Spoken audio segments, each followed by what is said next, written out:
Welcome to Thoughtful Money. I'm its founder and your host, Adam Taggart. While we talk about money a lot on this program, it's very important to keep in mind that money is a means to wealth. It's not true wealth in and of itself. True wealth is pretty simple when you boil it down. It's having quality relationships, a sense of purpose, and good health. Today, on this special Christmas release, we're going to dive deeply into the first two of those. We're fortunate to be joined by Jennifer Wallace, New York Times bestselling author. She's got a new book out titled Mattering: The Secret to a Life of Deep Connection and Purpose. Jennifer, thanks so much for joining us today. Oh, thanks so much for having me. I would actually argue we're going to dive into all three because without social health, we don't have physical health. Great point. All right, we'll make it a trifecta. Fantastic. Okay, so yes, I've been very excited for this interview. Your people reached out to me, as I was telling you. I don't take, I get, I mean, I literally get hit every couple hours by people who are pitching a speaker, many of whom are just not a good fit for this channel in any way, shape, or form. But yours was different than my normal fare, but very of interest to me for the reason that I remind people on this channel, as I just did in the intro. This channel is all about wealth building, and so we're so focused on money in that discussion. But we got to remember that money isn't the end goal, right? And if we're looking to lead and live happy, fulfilled lives, what are the things that are really important there? And they're the three things that we talked about. And your book, Mattering, is right in the strike zone. As you just said, maybe it applies to actually all three of those. So it's the perfect topic, if you will, here. So why don't we just dive right into this? I know that you have done a lot of research for this book and also the previous book that you wrote that I'm sure we'll talk about a bit too. Why is mattering so important to the human condition? Um, Yeah. well, yeah, why does it matter? What are its benefits? Like, what does it give us? And maybe kind of once you've answered all that, what sparked you to write the book now about mattering? So mattering is a fundamental human need that all of us have all over the world, simply defined as feeling valued by family, friends, community, and having an opportunity to add value back. And for so many people today, this need is going unmet. People feel lonely. They don't feel valued. They are disengaged at work. They don't know how they're adding value. So, and I'm sure we'll get into this, there are a variety of reasons why there's been this, as I call it, an erosion or a crisis of mattering in our culture today. But it is important because when we feel like we matter, and this is decades worth of research, when we feel like we matter, we show up to the world in positive ways. We want to engage, we want to connect, we want to contribute.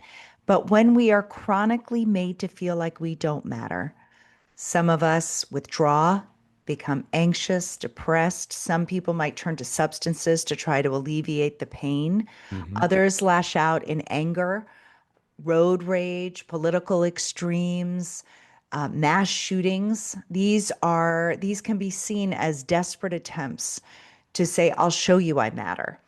And we have for so long treated mattering like a nice to have feeling. It is actually so much more fundamental than that, and we need to go back to meeting that need. All right. So I'm curious if your research goes here, but so clearly, say the research says that mattering is important, perhaps essential to humans, or at least human thriving. Um, does it get to like why? I mean, evolutionarily, you could say, look, if you were just a domesticated house pet and somebody fed you and sheltered you, why isn't that good enough? Why isn't that winning evolutionarily, right? Why do we have to matter? Yeah, so let's go back to evolution. For our earliest ancestors, feeling valued by the group and knowing that you add value to the group was what protected you. It's what kept you fed. It's what kept you protected from the elements. When you were made to feel like you didn't matter, when you were pushed out, rejected, that was certain death. And so we have evolved to crave that sense of mattering, that social proof that we matter to the group. Um, and back then it was life or death. And frankly, I would argue today, mattering is still life or death. When we don't have a sense of mattering, we are not socially connected. It damages our mental health, it damages our social health, and ultimately it damages our physical health. Loneliness, anxiety, depression, disengagement, meaninglessness, purposelessness. This is painful. This is a painful way to go through life. Mattering is really the pathway to thriving and to what some might be seeking happiness. Happiness has never been my goal. Um, Living a productive, meaningful life is more important to me. But if people are looking to be happy, I will tell them that the research shows there is one pathway, and that is to matter to other people. Christopher Peterson, who was a brilliant psychologist at the University of Michigan and one of the grandfathers of the positive psychology movement, had this famous quote that was, "Other people matter." When it comes to happiness, other people matter. It's as simple as that. So interesting, and you're actually connecting a bunch of dots on past discussions that I've had on this channel. One of which was the author Sebastian Junger. He wrote the book The Perfect Storm. He's probably best known for that, but he's written a whole bunch of others. And one of his books that made a big difference on me was his book Tribe. I can't remember the exact title, but it had to do with on belonging and being connected to others, basically. On homecoming and belonging. That's what it was, Tribe, on homecoming and belonging. And it really got to the point of sort of why we need social connection is because we are social tribal creatures. That's what we evolved to be in, right? And and that connected with what I've heard Scott Galloway talk about, which you just mentioned there, is in a tribe back in caveman days, right?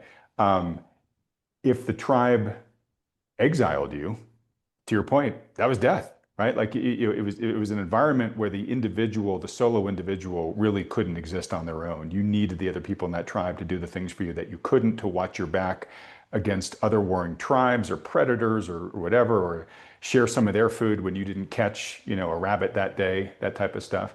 So to your point, that is hardwired into our psyche that A, we need to be in unity with the folks around us, but B, if we're not, if we don't matter, if they've determined we don't matter to them, that feels like an existential, not just sense of rejection, but like an existential threat to us living.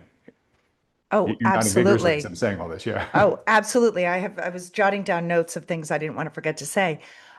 There is a study that I write about that looked at men who were suicidal, and they found that two of the most common words they used to describe their pain was worthless and useless. Mhm. So these are not just uncomfortable feelings. These are existential threats to our humanity.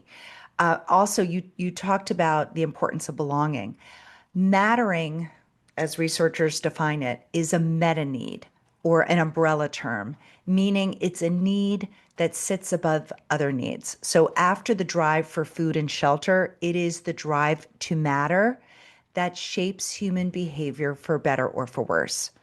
When you think about a meta need, mattering has underneath it belonging, connection, mastery, self-determination, all of these other human needs that we all long to meet. But mattering goes deeper. So you can belong to the accounting department at your firm and not feel like you actually matter to those Mhm. people. You can be a part of a neighborhood and not feel like you matter. You could feel invisible there. You can belong to a family and not feel like you matter to that family. So mattering takes belonging and offers us the proof that we actually are making an impact, a positive impact in the world around us. So belonging tells you you have a seat at the table. Mattering tells you that your voice, your input makes a positive difference. Okay. And to matter, obviously, you need that positive element to it. It's not just enough to be surrounded by others. So here's some challenges in modern society, right? for better or worse, and I'm not necessarily sure when society sort of made this shift, but we sort of idolize and aspire the person who has become so successful that they don't need others, right? The rich person who lives sort of outside of town on the house up on the hill by himself. He's not down here with the rest of us. He's successful enough that he can be, out on his own.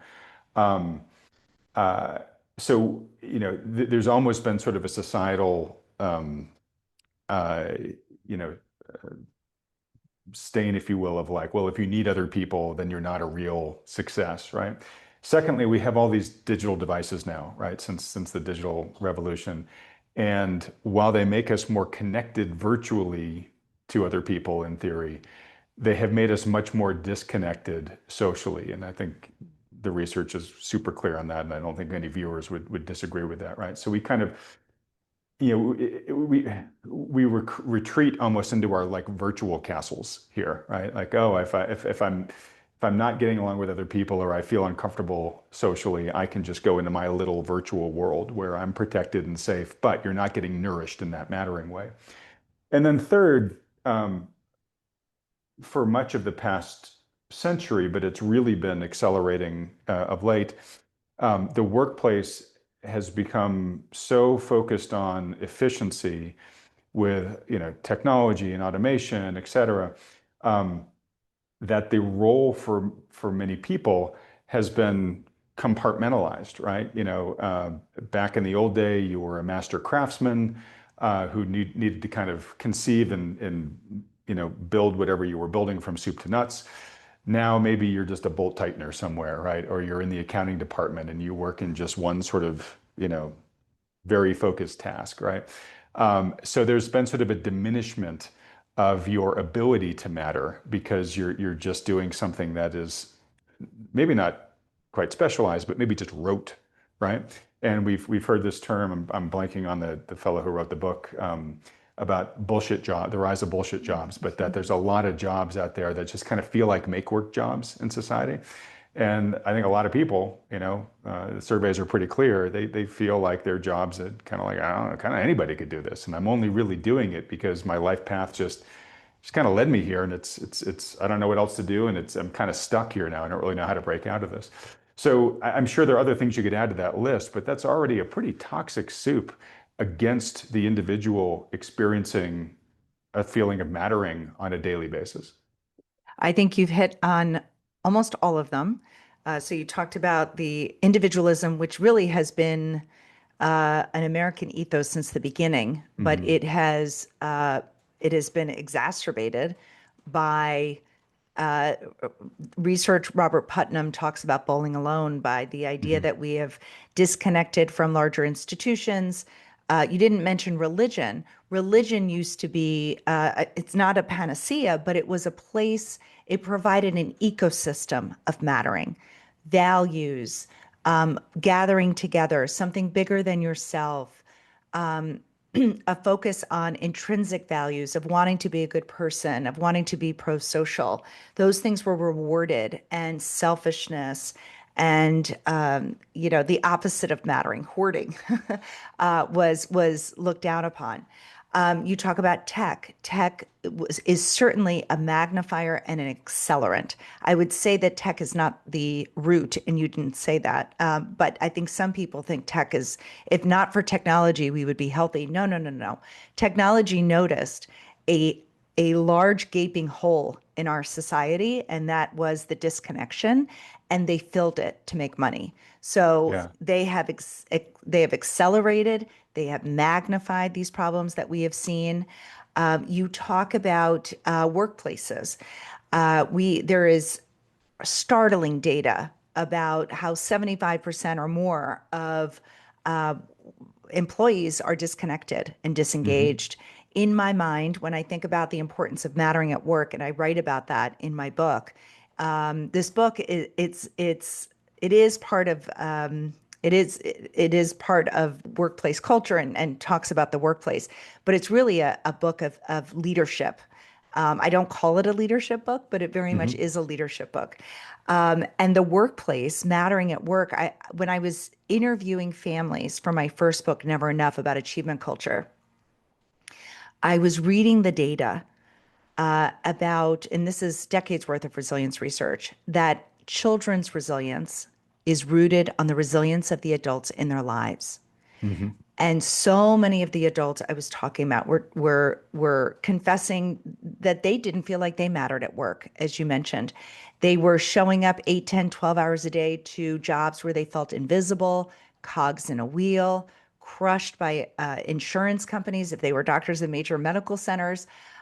There were, first responders. There were so many people that were talking about how disengaged they were at their workplaces. And what I've come to realize is we are right to sound the alarm of the youth mental health crisis, but we would be just as right to be sounding the alarm at the caregiver mental health crisis.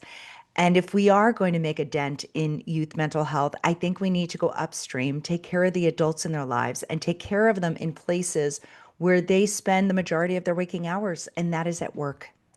So, in my mind, one of the solutions to these crises, is to have a more pointed and intentional, create a more intentional culture of mattering at work. That researchers call it the long arm of the job, meaning that what happens at work does not stay at work. It spills over to other domains. Hmm. So parents go home.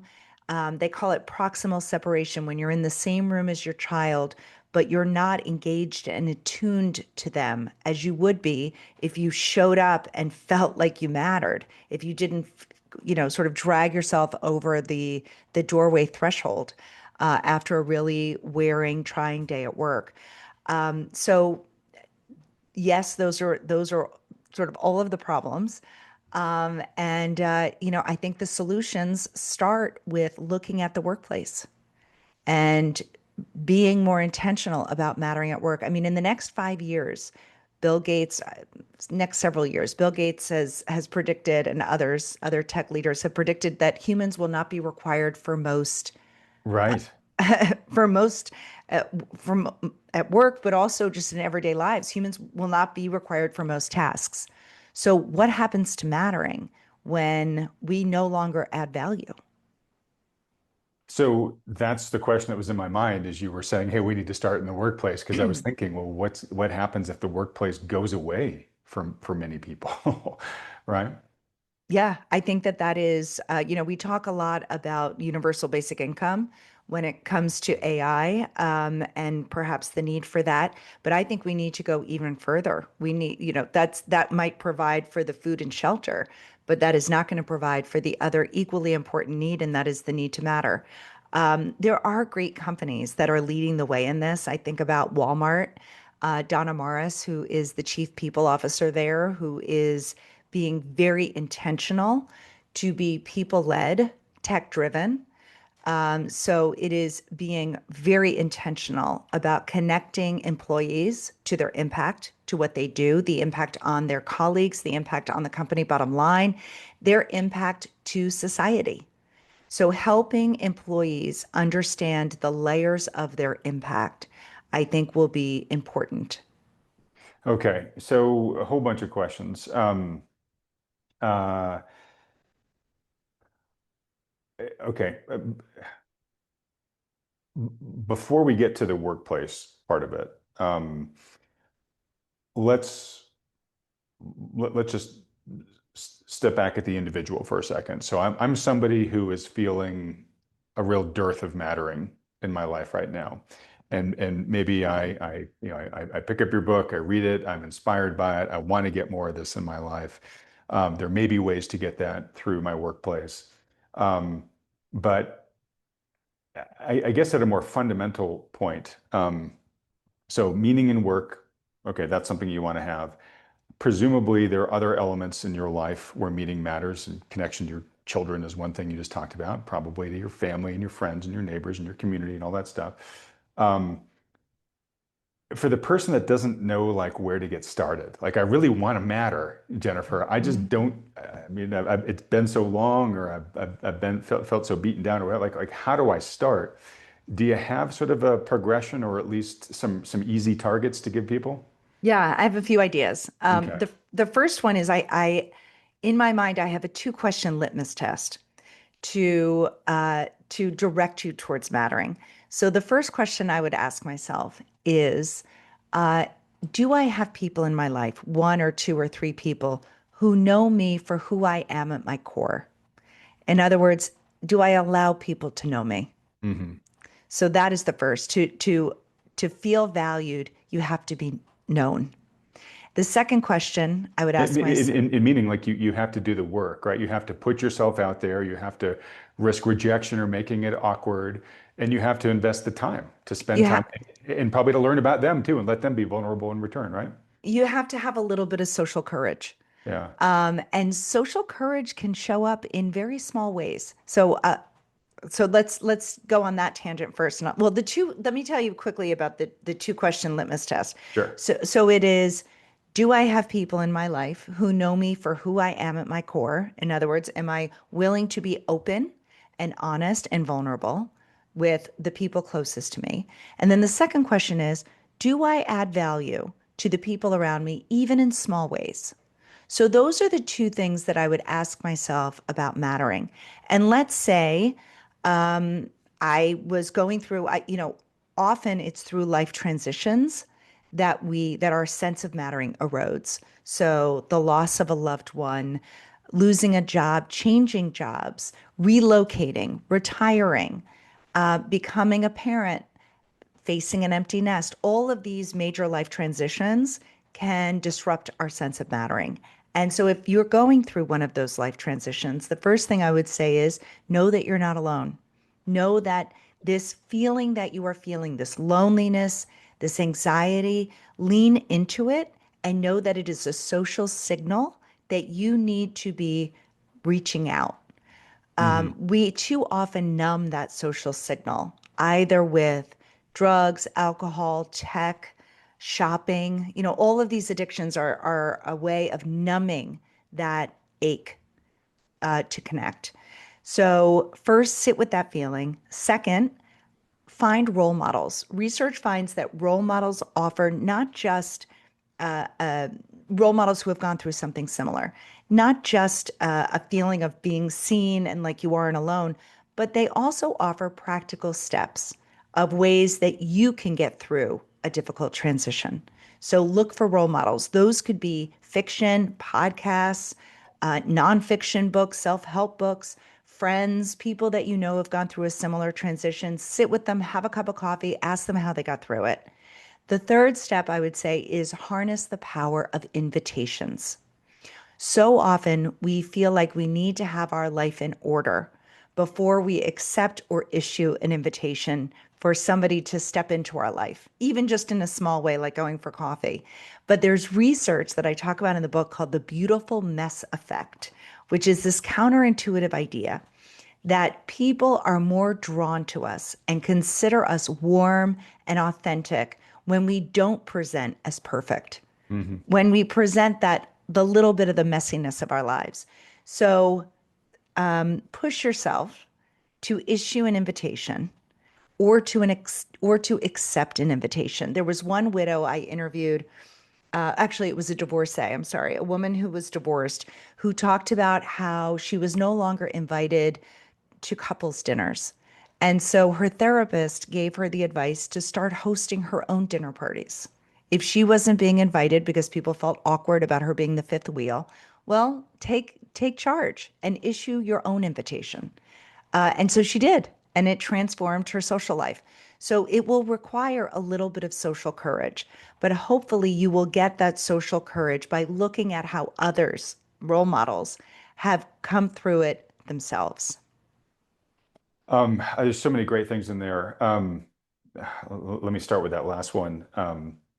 So one thing that I have noted in a prior business, we used to talk about this thing called the eight forms of capital, of which money was just one.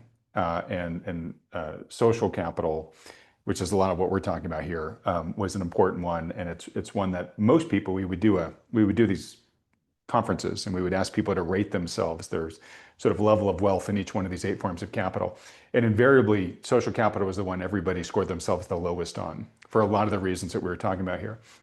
And one of the light bulbs we try to turn on there is in today's Western society, um, it's kind of a live and let live society. And there's my neighbor, and a lot of people living in cul-de-sacs who would say, yeah, I'm kind of on a wave hello basis with most of my neighbors, and I know like his first name, and I maybe have a sense of what he does, but that's about it. That's all I know about them, right? And so, in trying to encourage people to become more socially courageous, and because community bonds are basically built over time, you can't just go to a store and buy it off a shelf, right? You have to have these repeated interactions that build trust with people, right? And so what you need to do is you need to create the opportunity for those interactions. And a lot of people just feel really awkward, like, well, I don't want to bother the neighbor, right? And what we've found is that in most cases, the neighbors are feeling just as isolated, and they would love to have an opportunity to respond to. And so to your point earlier, like, you know, to walk through a door, somebody has to open it for you, right? So if you're there opening the door for them, they can then walk through, right? And worst case scenario, somebody says, no, I'm busy, or hey, I'm not interested. But generally, like 8 or 9 times out of 10, they're like, absolutely, I'd love to attend your dinner party. Thank you so much for reaching out to do that. You're nodding again as I'm saying all this. But to your point, that social courage is really, really important. And you probably find that the cost of the social courage is much lower than you expect. Of course, the more you do it, the better you get at it. It becomes really easy to do. I mean, I think about asking the neighbor for the cup of sugar Yeah. that we used to do in the 50s and 60s.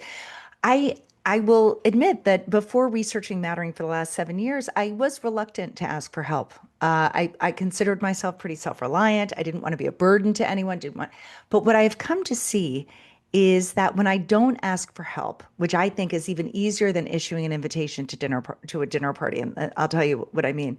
Don't ask for help. Ask, you can ask somebody, could I borrow something? Could I The borrow famous your Ben Franklin, blower? the fastest way to get someone to care about you is to ask to borrow a book. Yeah. Exactly. So borrowing something, and what I've come to realize is that asking for help isn't weak.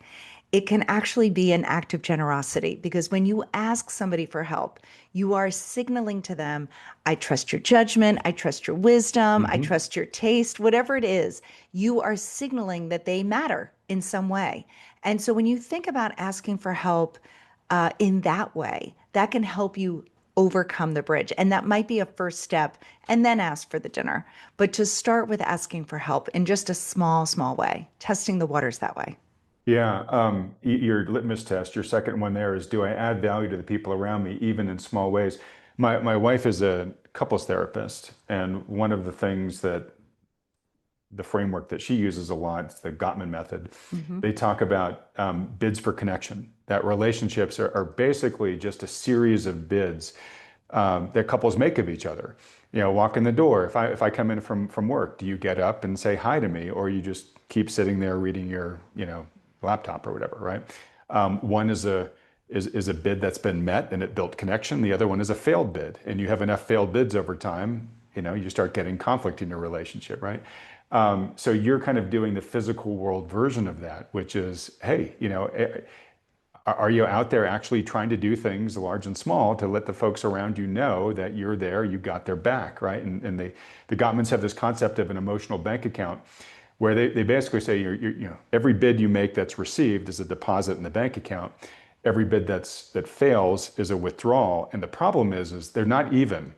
A withdrawal is about 5 times as big as a met bid. So you need to have at least 5 met bids for each failed bid, right? And I'm guessing that's probably a similar type of equation that you want to do with folks around you is try to be cognizant of what your score is. Am I trying to do these little things for the people around me? Am I doing enough of them for them to start looking at me and saying, hey, yeah, this guy matters to me because he's actually proving he's got my back. So there's a formula that I've put together through my research on how to add value, right? That second question of the litmus Hmm. test. And I've come to realize that adding value equals finding a genuine need in your home, in your neighborhood, in your workplace, in your wider community, plus applying your three T's, your time, your talent, or your treasure to meeting them. So finding Hmm. a small need and then using what you have to meet it. That is how we add value. And it could be done in the smallest of ways. And I love that. That goes back to sort of my 8 forms of capital framework, where we would talk about these forms of capital are fungible. So if you were, say, poor in material capital, like uh, I don't know, a tree fell on my property and I need to get rid of it, but I don't have a chainsaw, but my neighbor does. And if I don't have enough financial capital to go buy myself a chainsaw, I can go to my neighbor and say, hey, um, I'm happy to mow your lawn or babysit your kids or something like that if you'll let me borrow your chainsaw, right? And so you're using your time and your expertise instead of your treasure in this case, right? So I love Yes, your point here, which is you can do, regardless of your station in life, you can still be mattering to people. And again, you can use your money, you can use your talent, or you can use your time, right? that's right. I think we should also zoom out for a minute. Um, what what drives our sense of mattering, I have found, is it's the values that we orient our life around. I feel like we need to touch on that just for a second. If I could talk about Absolutely. Okay, so Tim Kasser is this amazing researcher on values. He's been studying values for over 40 years. And he and others around the world have looked at our core values. And to study them, they break them up into two groups: extrinsic values, things like wanting the big job, wanting to make a lot of money, wanting a big house, wanting status, wanting popularity, a certain image. Those are extrinsic values. Intrinsic values are things like wanting to be pro-social, wanting to grow deeper connections with people, wanting to Mhm. be good to the environment, wanting to grow spiritually as a person. Values operate like a zero-sum game. So the more time and energy you spend pursuing the extrinsic values, those material goals, the less room and time you have in your life for pursuing the intrinsic ones. Mhm. And here's why this matters: because extrinsic values have been linked with negative mental health and substance abuse disorder.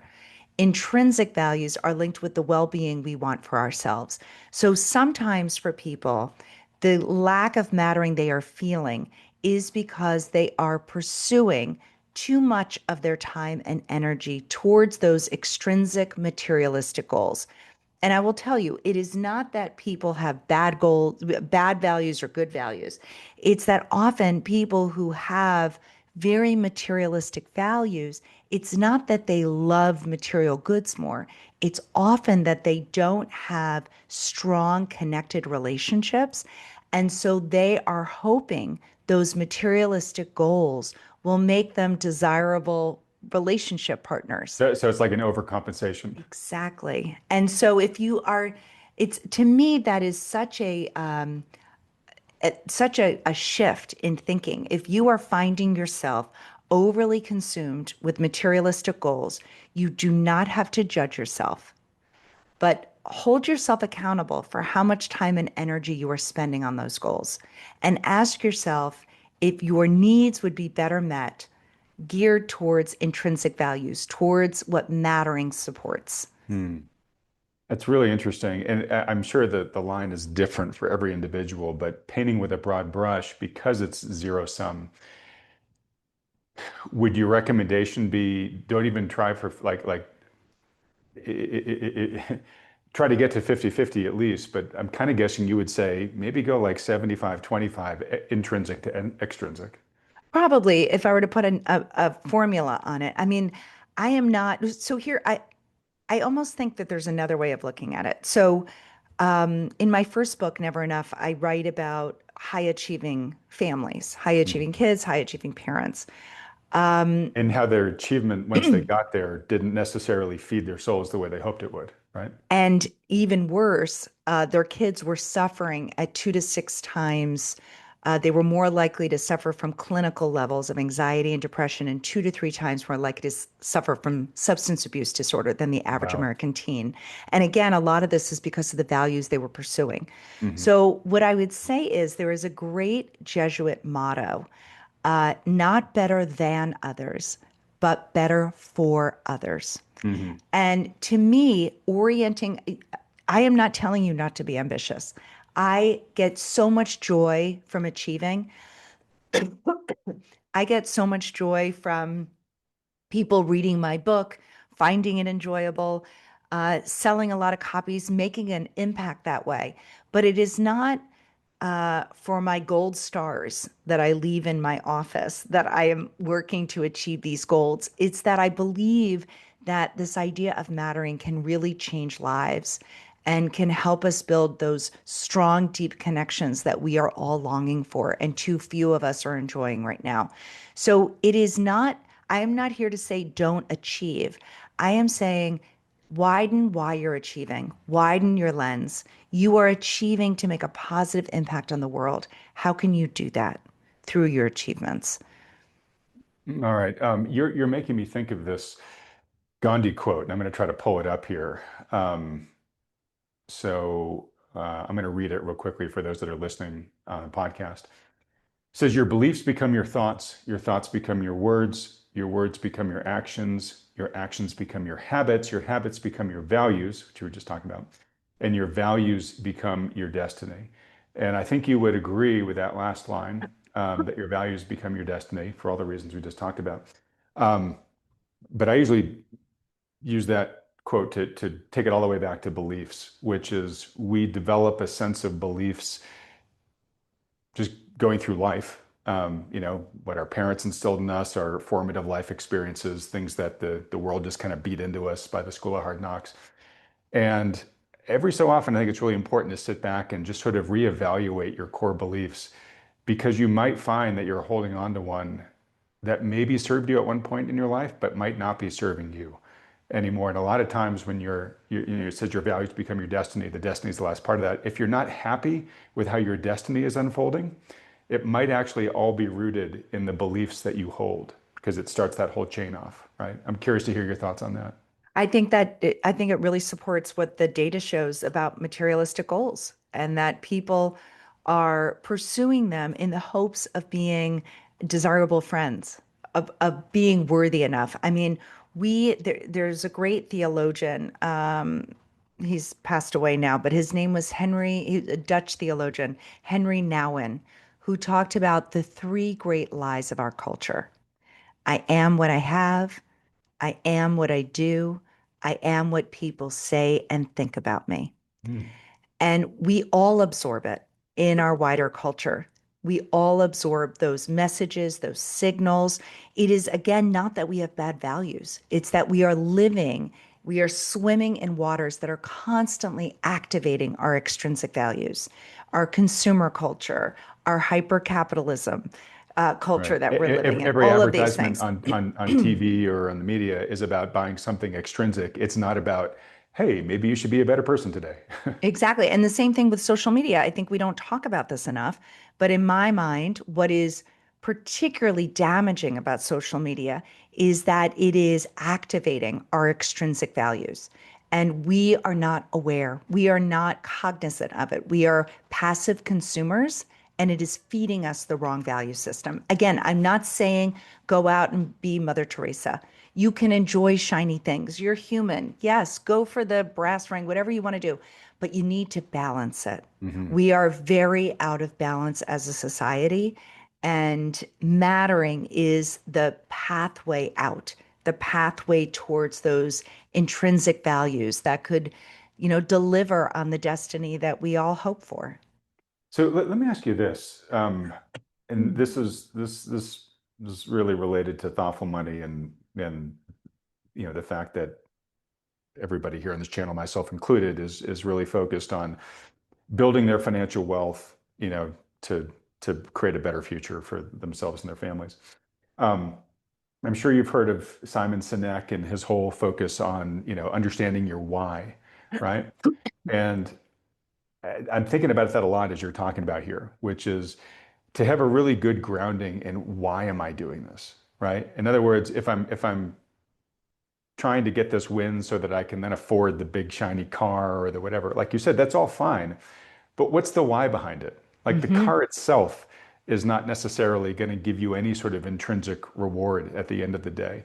And, you know, making it relevant to this channel, I've actually had a number of conversations recently with people, especially older people who have done well, have a lot of money now, and they're in their late 60s, 70s, maybe 80s, and they're kind of saying, "Well, wait a minute, like, what's all this money for?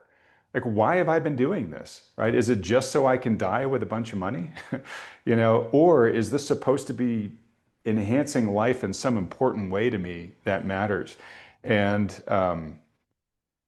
I think I'm finding that a lot of people are so focused on the I must accumulate and then I'll figure it all out that they're potentially putting themselves at risk at getting to the end of their race, just age-wise, and saying, wait a minute, I focus so much on putting one foot in front of the other, I kind of lost sight of why I was trying to win this race in the first place.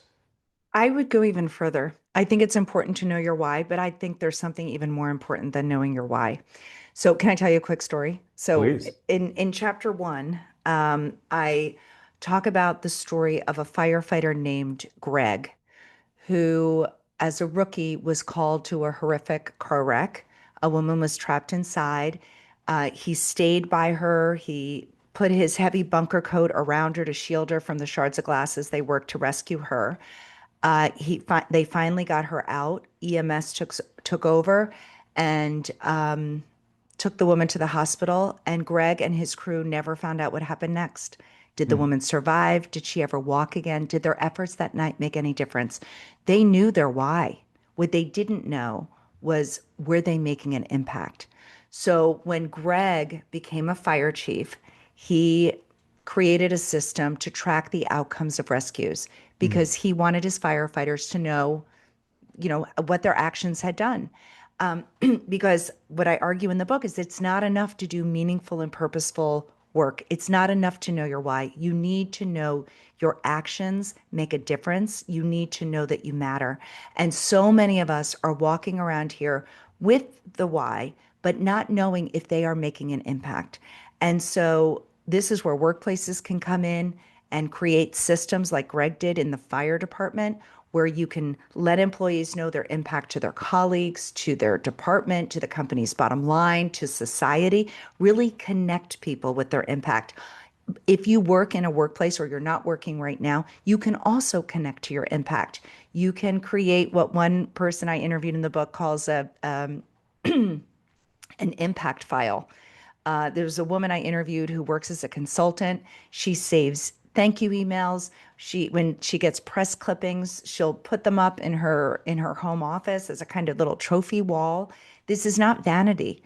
This is about reminding us that what we do is actually making a positive impact out there. So I would say we need a why, but we also need to connect to the impact so that we don't burn out.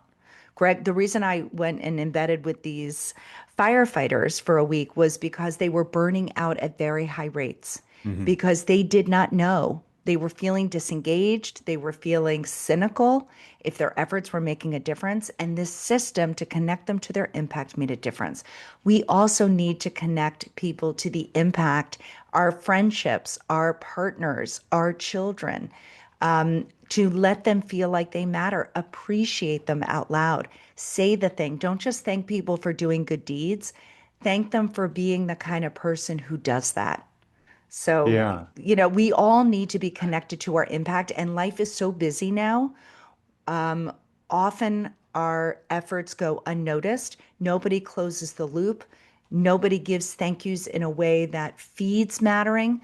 Instead of thanking somebody for bringing over a pot of soup when you're sick, you could say to them, "Thank you for being the kind of neighbor who somehow anticipates what I need even before I do. You are so Mhm. caring and kind. How lucky I am to have you in my life." Connect people, let them know that they make a difference in your life.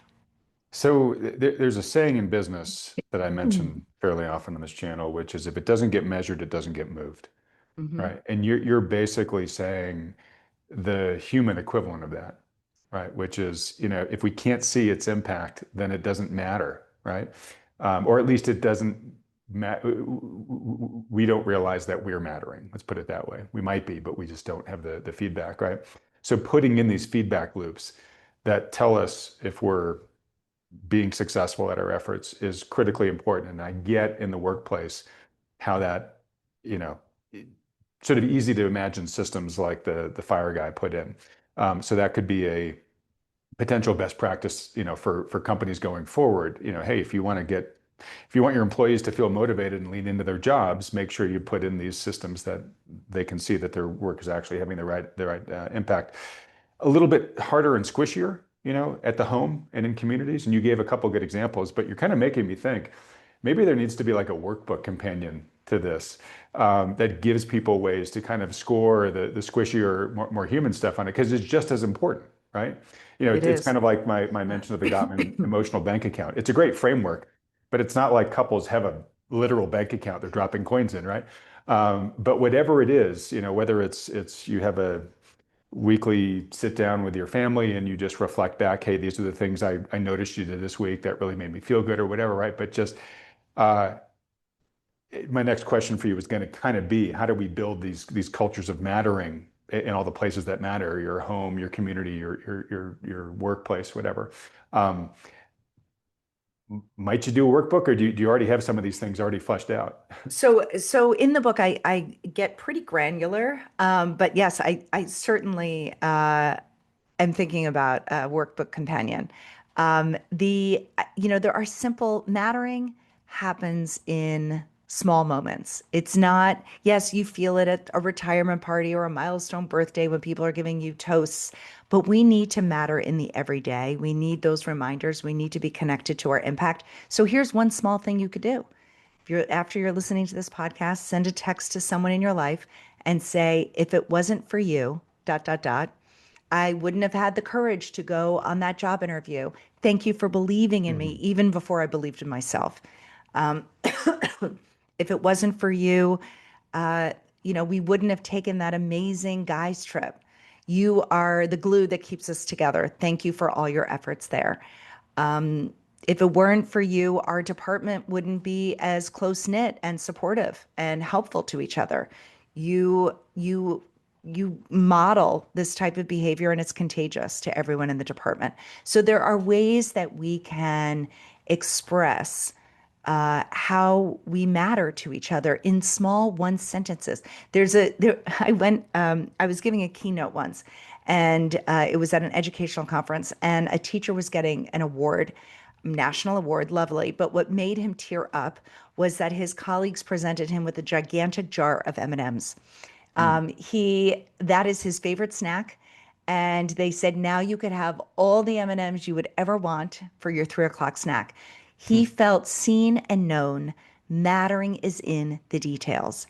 It is sending the signal that you, your efforts, you and your preferences are worth remembering. And it's just in those small little moments. So this is, food for the soul for the individual. It's food for the soul for for society if we have enough individuals that matter more, right? Um, what's interesting listening to you talk, there are two names that pop into my head. One is Machiavelli and the other is Maya Angelou. And uh, where I'm going with this is there's kind of all sorts of good reasons to do this, right? So, if you just want to, um, uh, if you want to feel better about yourself, obviously engaging in this is going to make you feel like you matter more, and you're going to feel better. But it's also going to make people you're going to matter more to them. They're going to care more about you. I mean, if you just want to put on your Machiavelli hat for a moment here, it's like Hmm. you're going to advance your own station here by advancing others. And I don't encourage people to look at it like this, but I'm like, hey, if you if you're just a real, I guess even the narcissist should care about this, is sort of what I'm saying. And then with Maya Angelou, she had that famous quote, and I'm probably going to butcher it here, but it's people aren't going to remember what you said or what you did. They're going to remember how you made them feel, right? And that's a lot of what you're talking about here. And that is sort of a, if you care about the imprint that your life is going to leave, then kind of all these things that you're talking about here in mattering is the path to do that, right? Because at the end of the day, what you're doing here is you're building up, I hate to say it this way, but like a brand, right? That when people think of you, what are the emotions and the associations that come along with it? Your legacy. Yeah. Um, just as important as it is to lead with mattering, it's just as important to watch the things that you do, sometimes even inadvertently, that can make people feel like they don't matter. Incivility, rudeness, being short with someone, not making eye contact, never remembering somebody's name or if you have met them before. I mean, one woman I interviewed so many people. One woman said when she really feels like she doesn't matter is when she's constantly introduced to this group of people who pretend like they have never met her before. That is Mhm. what researchers would call anti-mattering. So, just as important as it is to lead with mattering, we also need to be mindful of the signals we are sending that maybe make people feel like they don't matter. Interesting. Yeah. And then that hit me only because there's sometimes we'll go to a social event where I see people that I don't see very often, and I'm like leaning hard on my wife, like, "Oh God, what's their name? And when did I Hmm. see them last?" And of course, you don't want to give that impression to these people. You want to let them know that they, you care about them. Um, all right, so yeah, so not only focus on mattering, but try to really avoid the antimatter part of the equation. Um, Let me just ask you quickly about the value of this for younger generations. So I presume the sooner in life you kind of crack this code, the benefits are going to compound, right? So this is something that if you're a younger listener here, if you're a Gen Z or listen to this, like take really good notes because your life will likely be far richer the sooner you adopt this stuff. But probably in terms of viewers here, Jennifer, we have a lot more people that have children, either still in the home or they're they've got kids that are 20 or 30 or whatnot. Um, how can they help the younger generations learn about this? Yeah, so I just co-authored a white paper with the Harvard Center on the Developing Child about how mattering starts at the earliest of days in Hmm. infancy. Making eye contact, responding to a cry, all of these are signals that they are valued. As children grow up, they feel valued when parents love them unconditionally. When there's something called conditional regard, which is when parents can be inadvertently warmer and kinder to a child when they perform better, when they behave better. And I understand that, of course, but we have to be really clear with our kids that we love them no matter what, despite their behavior. We might not agree with the behavior, but we should be clear about separating the deed from the doer. Um, Another way is prioritizing affection with our kids. Scott Galloway and I were having a conversation on his podcast, and he was saying that affection is the difference between hoping your your parent loves you and knowing they do. Hmm. So warmth, affection. I say in my book Never Enough, which is about young people and achievement culture, greet your kids once a day the way the family dog greets you, Hmm. with just total joy. Our kids don't often get to see the delight we feel from being their parents. We're so Yeah. busy and consumed getting through our to-do list. So at least once a day, let them see the delight you get. And as they grow up, relying on them. Family is the first introduction to society for a child. So giving them meaningful responsibilities, don't call them chores, but ways that our children can really add value to the family. That is how they learn how to matter in our small social unit. And it's how we prime young people to be contributing members of society. All right. I love that, especially that last part. I love it all, but that last part I think is really important. So here's a question around this that I think a lot of parents find challenging. And yes, we should love our kids unconditionally and, meet them, greet them like the family dog at least once a day. And I love that, by the way. Um, but I think we can contribute, a meaningful percentage of some of the challenges and issues that the younger generations have today with helicopter parenting, enabling parenting, bulldozer parenting, whatever you want to call it. Um, and part of becoming a fully actualized human being is learning how to overcome adversity, right? Learning how to face a challenge, how to fail, how to pick yourself up, dust yourself off, right?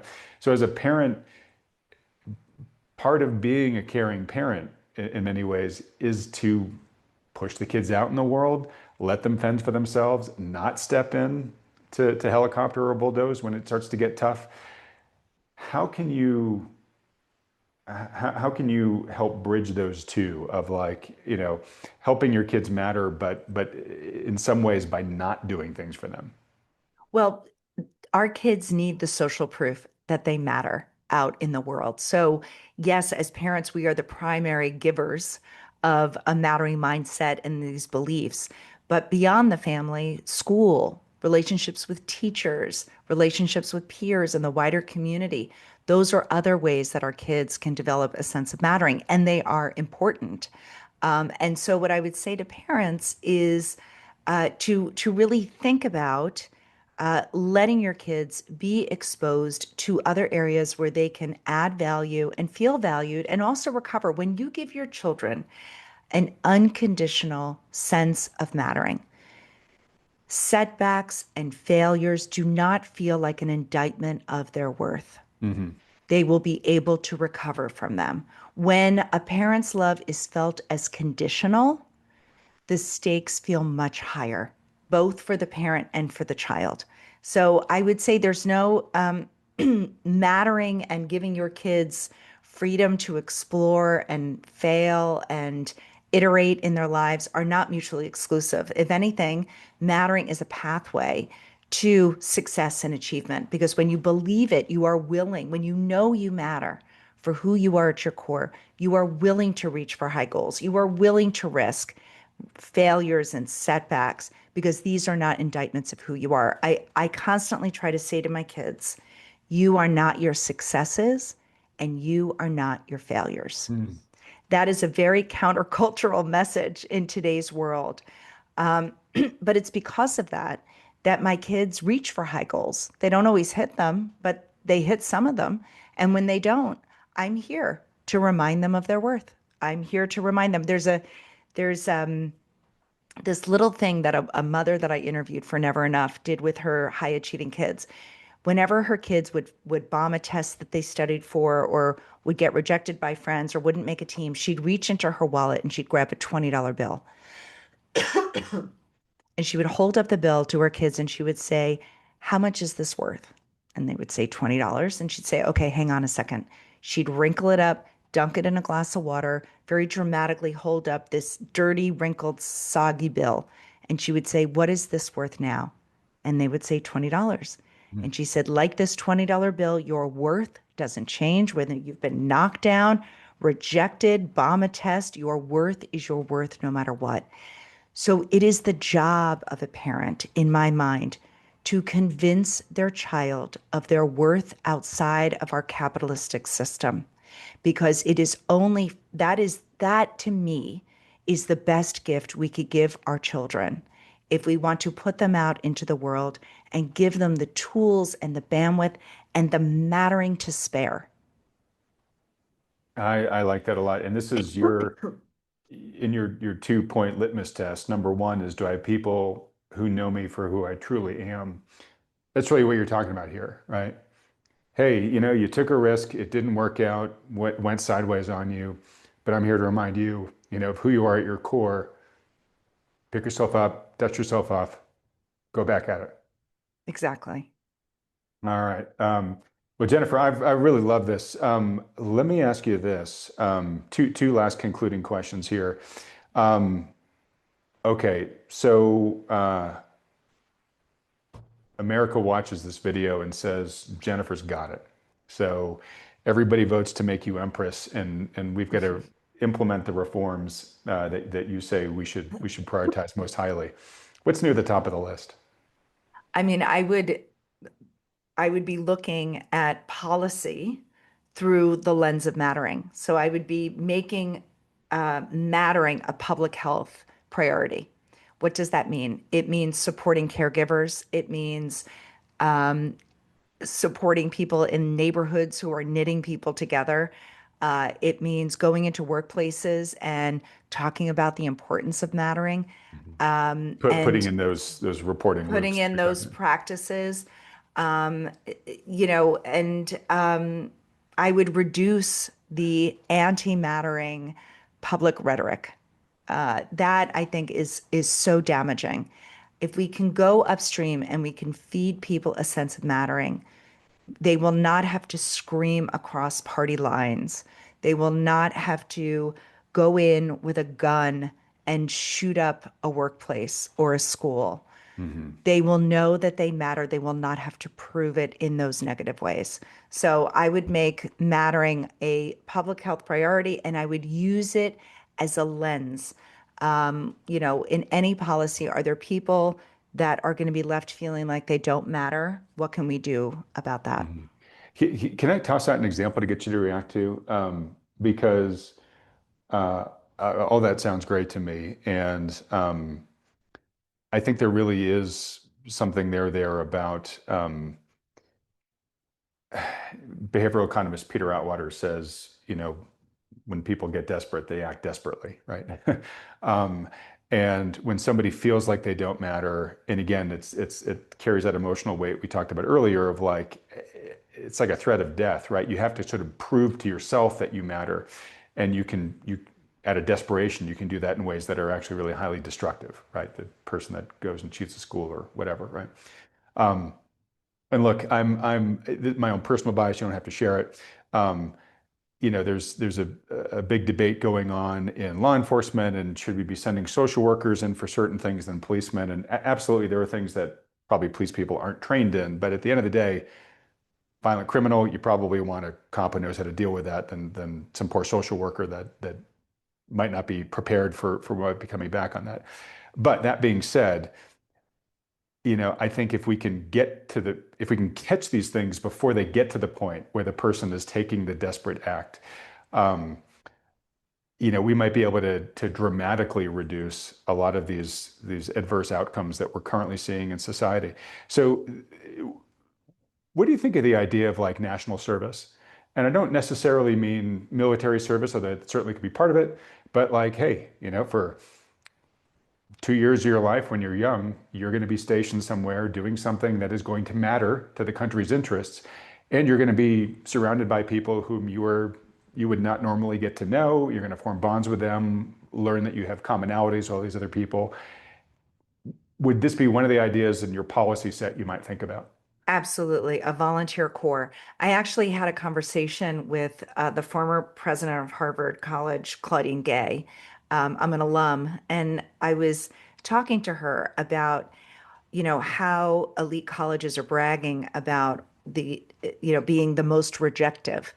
And if we have so many young people who are interested in going to these colleges, why don't we have a year program where they travel as a cohort and they solve or they work to solve a problem in the world and add value in that way and make that part of the college experience. And that way we could educate way more people. And we could be solving for real world problems and we could be feeding a sense of mattering. So, this is something that I have always wished for. And I don't know that we would do it at a national level, although I would love it. But I do think it's something that colleges, could enforce and create these whole new cohorts of people who go out into the world and solve real world problems before coming to campus. So it would hopefully lower the college debt.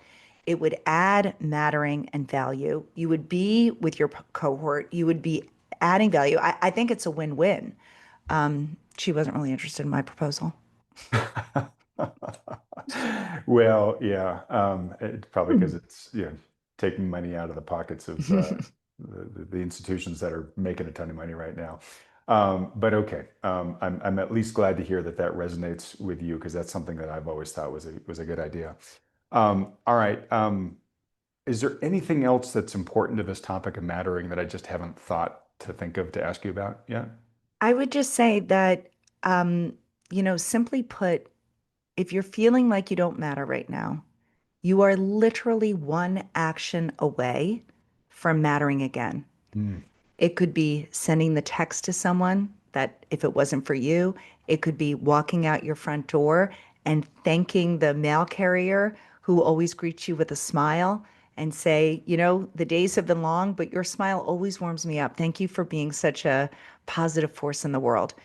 The fastest way to feel like you matter again is to remind someone else why they do. mm. Wonderful, wonderful parting advice. All right. Well, look, for folks that have really enjoyed this discussion, two questions. One, your book, Mattering, they can pretty much get that anywhere books are sold. Yes. Okay. And then secondly, beyond reading your book, if they would like to follow you and your work, where should they go? I have a newsletter at jenniferbwallace.com. I'm also on Instagram at Jennifer Breheny Wallace, giving tips on mattering, and also on LinkedIn. All right, fantastic. So Jennifer, when I edit this, I'll put up the links there to your newsletter and to your Instagram. The LinkedIn links are usually pretty darn long. So I'll put all three as well in the description below this video so folks can get there with one click if they want to. This has been just a total joy. Thank you so much for doing this. As I said, this whole thing about, mattering, purpose, social connection, et cetera, health, both mental and physical. Those are really things that matter at the end of the day. And I'm really appreciative that you gave me a chance to go really deep on that today for today's audience. Thank you so much. All right. And I really wish all the best with you and your continued work here. What you're doing is very important. So anyways, Jennifer, thanks so much. Thanks for helping me spread the word on All mattering. right. All right. And everybody else, thanks so much for watching.